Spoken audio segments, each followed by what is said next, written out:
All right, my model railroading fans. How are you doing this weekend? It's November the 22nd. My goodness, this year's just flying by.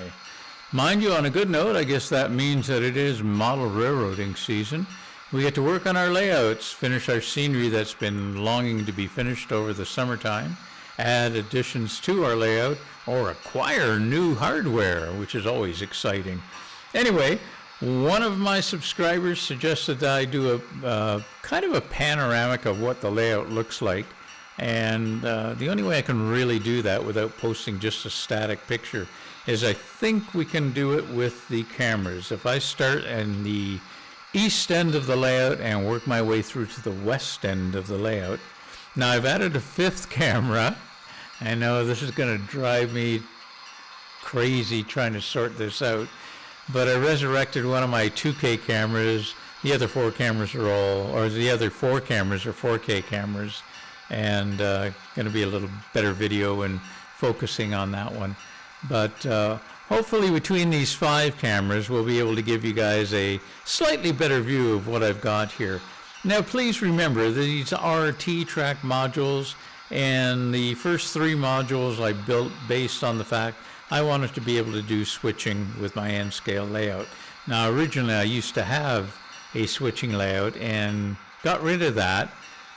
It was roughly 6 feet or 8 feet long, and the problem with it was it's not easy to store something that length in one full section. At least with T-Trak, I can break this down into sections, take the various buildings off, and store it that way if I need to do that, if the other half gets upset with me. That and the fact that I've got 2 modules that are actually independent of each other that I can, or of the other modules that I can take to a show if I was so inclined. Mind you, here in Southern Ontario, there aren't that many T-Trak module shows or clubs that I can actually attend and show these off. But as I've said before, these are T-Trak modules. They've been provided. I purchased them through Precision Model Railroad, a great Canadian company that makes T-Trak modules, and they have them in various lengths and widths that you can get. They also build Helix, an N-scale T-Trak Helix, and again, you can have it custom made to your specifications, what you want, and it's a great Canadian company to deal with, and fast service as well. Anyway, without much further ado, what we're going to do tonight is we're going to attempt to go from our east view. We're going to use a little GMD 1121 that's sitting there. You can hear her bell chiming away. And we're slowly going to ramp her up and try and do some camera switching between our east end camera right through to our west end camera.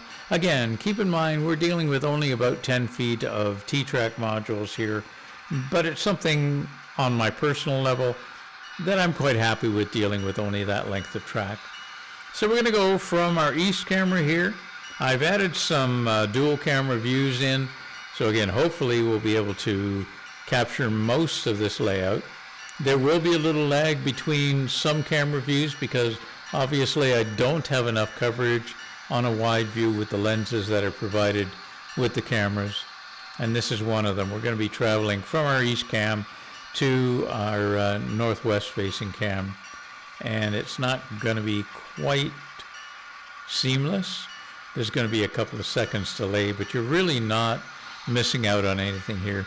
So we'll just let this train pass into view on our next camera and see how things go. Should be pulling into view any second now. Just coming up on the west end of the double crossover, so we should start to see the roof line. There it is. And our little GMD one's starting to come into frame.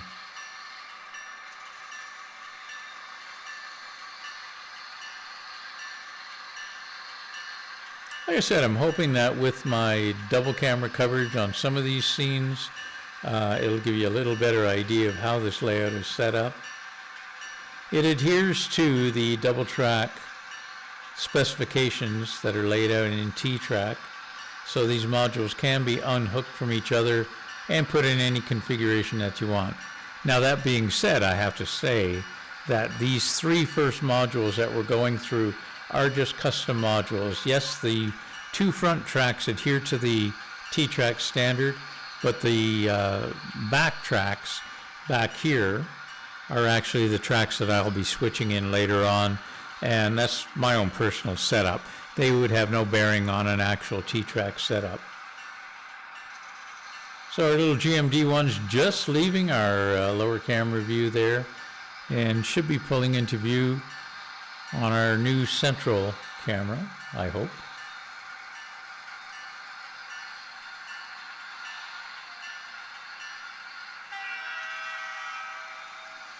But yeah, just left frame now.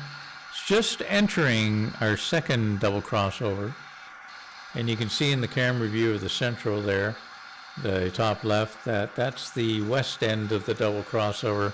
And we're just coming into the center. There she comes now, the GMD1. Again, you're not missing much on the blank area there between the last camera view and this camera view. So I'm not too concerned about it. But I'm trying to appease you guys. I'm trying to listen to what your suggestions are and incorporate as best I can what the layout actually looks like.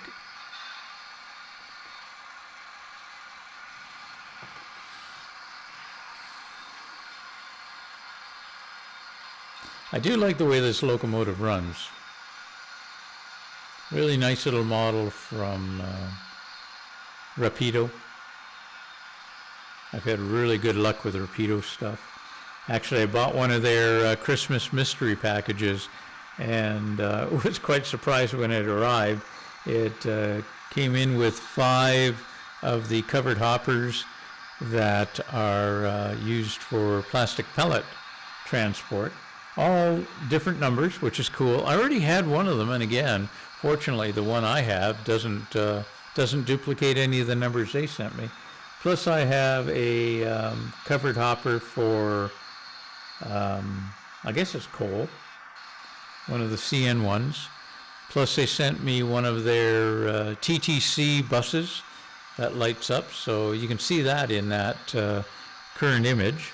In fact, let's go to the big image. There she is on the bottom right. I haven't wired it in yet. It does have LEDs in it. I have a hole drilled in the layout there for the lighting, which I have to get done hopefully tomorrow. We'll see how that goes. And I also got a toque, a Rapido toque, which is cool. So yeah, for the $100+ or I guess it was $99 American, it worked out to be quite a good deal, to be honest. So this is our west end lower right camera right now that you're seeing in the image. And the train should be, oh, that's a lie, isn't it? That's the wrong camera view. This is the camera view we want. Like I said, I just set these up tonight, so I'm still trying to get to grips with the various views that I've set up. But yeah, so the GMD1's just coming into the single module that was completed the other day, and just coming out of the new double module, which I just static grassed. I still have to put some detail grass in there, but she's slowly coming up to the end of the west end of the layout, and that's going to be very shortly here. We're going to have to stop her.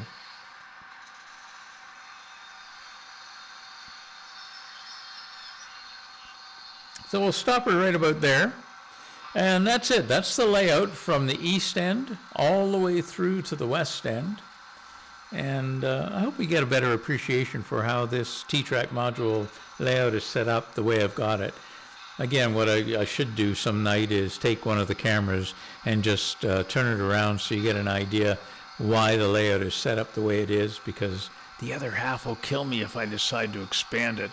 So yeah, our entertaining area down here with the TV and my guitars and you know, the synthesizers and stuff would just, yeah, she'd kill me if I decided to expand this out.